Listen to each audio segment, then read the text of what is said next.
سے. وجہ کیا تھی؟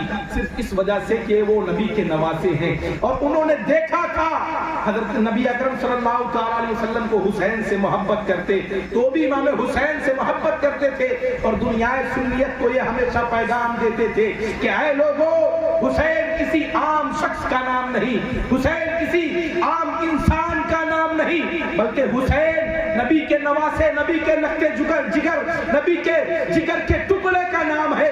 اس لیے تم حسین کی عزت، حسین کی عظمت کا ہمیشہ خیال رکھنا. ان صحابہ نے جن کا ہم تذکرہ محرم الحرام کے مہینے میں کیا کرتے ہیں، ہم صرف اسی وجہ سے کرتے ہیں کیونکہ انہوں نے ہی ہمیں سکھایا ہے کہ اہل بیت کی عزت ہم کیسے کریں. انہوں نے ہی اہل بیت کے مقام و مرتبہ سے ہمیں آگاہ کرایا ہے. امام حسین رضی اللہ تعالیٰ بچپنے کا زمانہ ہے اور حضرت عمر فاروق اعظم رضی اللہ تعالیٰ خلیفۃ المسلمین ہیں، بادشاہ وقت ہیں، لیکن جب بھی آپ کی ملاقات امام حسین سے ہوتی تھی تو آپ امام حسین کو پہلے سلام کیا کرتے تھے، سلام کرنے میں پہل کیا کرتے تھے. امام حسین نے ایک مرتبہ دل میں سوچا کہ عمر سے جب بھی میری ملاقات ہوتی ہے، عمر مجھ سے سلام میں پہل کرتے ہیں، پہلے ہی عمر مجھ سے سلام کر لیتے ہیں.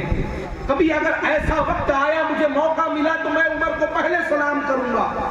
ایک مرتبہ امام حسین نے دیکھا کہ حضرت عمر سامنے کے راستے سے تشریف لا رہے ہیں. امام حسین کی نظر حضرت عمر پر پڑ گئی لیکن عمر نے امام حسین کو نہیں دیکھا. حضرت امام حسین حضرت عمر کو دیکھ کر ایک پلر کے پیچھے، ایک کھمبے کے پیچھے چھپ کر کھڑے ہو جاتے ہیں کہ آج میں سلام میں سبقت کر لے جاؤں گا. عمر ہمیشہ مجھے پہلے سلام کرتے ہیں لیکن آج میں سلام میں پہل کروں گا، میں عمر سے پہلے سلام کروں گا. لیکن حضرت عمر جب تشریف لائے، آپ پلر کے قریب پہنچے، امام حسین جیسے ہی آگے بڑھے کہ میں عمر سے پہلے سلام کروں، امام حسین سے پہلے ہی حضرت عمر نے سلام پیش کر دیا.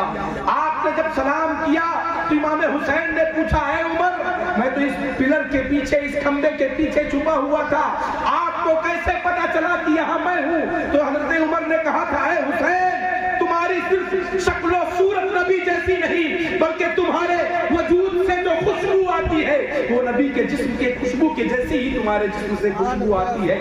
صرف تمہاری شکل ہی نبی کے شکل سے نہیں ملتی، تم ہم سبھی ہے مصطفیٰ بس نہیں، بلکہ تمہارے جسم سے جو خوشبو آتی ہے، تمہارے جسم سے جو خوشبو نکلتی ہے وہ خوشبو ہی ویسے ہے جیسی خوشبو نبی کے جسم سے نکلا کرتی تھی. انہوں نے اہل بیت کی تعظیم کی ہے، اہل بیت کی شناخت ہم لوگوں کو کرائی ہے.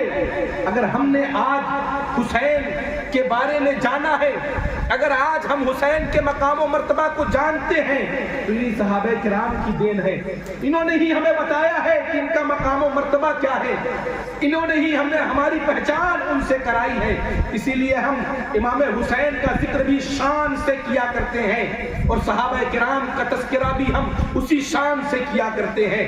ان کا احسان بھی ہم پر اتنا ہی ہے جتنا احسان امام حسین کا ہم پر ہے، امام حسن کا ہم پر ہے، اہل بیت اطہار کا جتنا احسان ہم پر ہے اتنا ہی احسان صحابہ کرام کا ہم پر ہے، کیونکہ انہوں نے نبی کے لائے ہوئے دین کو ہم تک پہنچانے میں بڑی مشقتیں اٹھائی ہیں، بڑی پریشانیاں جھیلی ہیں. آج ہم ان کے احسانات کو فراموش کر دیں، یہ ہماری بد نصیبی ہے، یہ ہماری کمزوری ہے، ہماری کم عقلی ہے.